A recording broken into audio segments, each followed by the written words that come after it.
திருச்செங்கோடு மறைந்த முன்னாள் முதல்வர் எம்ஜிஆரின் 36வது நினைவு தினத்தை ஒட்டி திருச்செங்கோடு சட்டமன்ற தொகுதி அதிமுக சார்பில் திருச்செங்கோடு முன்னாள் சட்டமன்ற உறுப்பினர் அதிமுக பொதுக்குழு உறுப்பினர் பொன் சரஸ்வதி தலைமையில் அமைதி ஊர்வலம் நடைபெற்றது.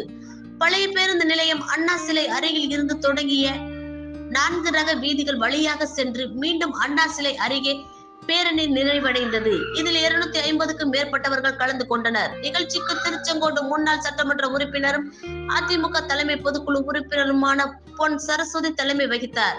மாவட்ட துணை செயலாளர் ரா முருகேசன், மாவட்ட அம்மா பேரவை செயலாளர் வழக்கறிஞர் சந்திரசேகர், மாவட்ட தொழிற்சங்க செயலாளர் ராமலிங்கம், ஒன்றிய செயலாளர்கள் அனிமூர் மோகன், மல்லசமுத்திரம் ராஜா, எலச்சிபாளையம் சக்திவேல், மாவட்ட ஊராட்சி குழு உறுப்பினர் செல்லப்பன், மாவட்ட பொருளாளர் வழக்கறிஞர் பரணிதரன், முன்னாள் தொகுதி கழக இணை செயலாளர் முரளிதரன், நகர துணை செயலாளர், நகர்மன்ற உறுப்பினர் ராஜவேல், நகர்மன்ற உறுப்பினர்கள் மல்லிகா, விஜயா, பிரியா, முனியப்பன், அம்மா பேரவை நகர செயலாளர் கார்த்திகேயன், நகர கூட்டுறவு வங்கி தலைவர் ராமமூர்த்தி மற்றும் மகளிர் அணி, இளைஞர் இளம் பெண்கள் பாசறை, தகவல் தொழில்நுட்ப அணி என பல்வேறு சார்பு அணி நிர்வாகிகள் என சுமார் 250க்கும் மேற்பட்டவர்கள் கலந்து கொண்டனர்.